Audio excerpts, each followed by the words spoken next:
Bonjour à tous. Alors, aujourd'hui, je vais parler de comment finalement une application, que ce soit web ou mobile, peut se connecter sur un back-office, sur un back-end, sur en fait le côté base de données, le côté serveur.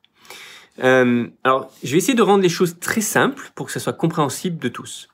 J'ai une startup actuellement que j'accompagne, donc le fondateur avec sa petite équipe technique, qui sont en train de concevoir une solution qui a besoin de trois choses.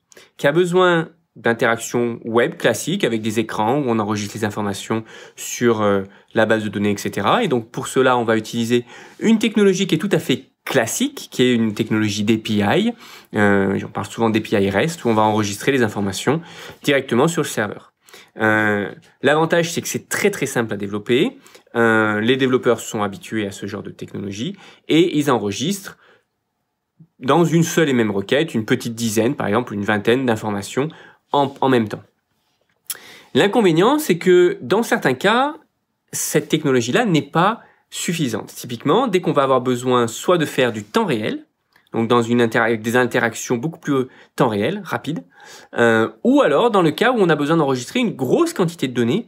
Dans ce cas-là, ce type de technologie-là ne sera pas adapté puisque ce sera trop lourd, il va falloir faire trop de requêtes et ça peut rendre l'application ou l'interface et l'expérience d'utilisateur typiquement pas très bonne. Donc, première technologie, la technologie d'API classique, ça convient dans 95% des cas. La deuxième solution, c'est quand on veut faire du temps réel. Dans ce cas-là, il va falloir se tourner sur d'autres technologies et on parlera particulièrement dans ce qu'on appelle un protocole, le protocole WebSocket. Alors, le WebSocket, c'est le premier réflexe quand il s'agit de faire du chat, quand il s'agit d'être connecté en temps réel, d'avoir des interactions entre utilisateurs qui peuvent être connectés sur la même plateforme, etc. On a aussi après d'autres variantes, on peut avoir du RTC si on veut faire de la vidéo par exemple, du WebRTC, qui permettent justement donc de faire du transfert d'informations temps réel comme on peut l'avoir en mode streaming avec Zoom ou avec n'importe quel logiciel de vidéoconférence. Les interactions temps réel sont super intéressantes parce qu'elles permettent de transférer une relativement grande quantité d'informations une grande quantité d'informations et avec un délai entre le moment où on envoie cette information et le moment où elle est reçue qui sera relativement faible. Inconvénient du temps réel, c'est qu'il est dépendant de la bande passante et s'il y a des problématiques de connexion, on peut perdre certaines données, on n'est plus dans ce cas-là dans du temps réel, etc. Et ça devient un peu plus problématique. Alors si c'est pour une vidéo, il faut que les algorithmes et les logiciels soient adaptés et réduisent la résolution, etc. et qu'ils aient un espèce de curseur sur lequel jouer dans le cas où la connexion serait instable. Donc ça, c'était le deuxième cas de figure. Dans ce cas-là, voilà, il y a des technologies basées sur du WebRTC. J'ai en tête par exemple du Socket.io. C'est un framework particulier qui peut permettre justement des interactions relativement simplement, le développement en tout cas d'interactions relativement simplement entre différentes personnes. La troisième catégorie d'interactions que l'on peut avoir, c'est dans le cas où nous allons avoir deux prérequis. Soit d'avoir une application qui peut fonctionner en mode offline, donc typiquement si on n'a plus de réseau, qu'on puisse quand même utiliser l'application, soit une application qui va avoir à un moment donné besoin de renvoyer une grande quantité d'informations, typiquement beaucoup d'analytics ou beaucoup de fichiers, ou enfin pas forcément de fichiers, mais beaucoup de données. Ça peut être utilisé dans plein de cas. Dans ce cas-là, nous allons utiliser ce qui s'appelle une file d'attente ou une message queue par exemple. C'est une file d'attente de messages où on va pouvoir grouper, généralement dans des formats de fichiers en Accolade, on parlera souvent de format JSON, en format de fichier Accolade, on groupera tout un tas d'informations et on va les stocker dans une file d'attente en disant voilà, ça sera les informations qu'il faudra envoyer au serveur et ça sera ensuite stocké et analysé côté serveur. L'avantage de cette technologie-là, c'est que ça permet de ne pas envoyer au fil de l'eau toutes les informations et donc de saturer le réseau, mais de bien rassembler quelques kilos, peut-être quelques centaines de kilooctets de données et de les envoyer par lot. Comme ça, on optimise au maximum.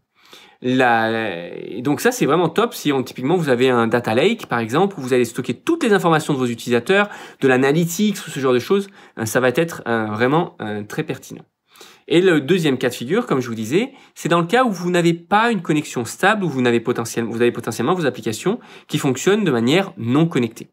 Dans ce cas-là, on est aussi en message queue, on est aussi en file d'attente, puisqu'on va pouvoir avoir des interactions sur l'application. Donc l'intelligence de l'application devra quand même être développée localement, hein, dans le mobile par exemple, ou vraiment dans une application pure web si jamais il y a besoin, ou une application de bureau d'ailleurs.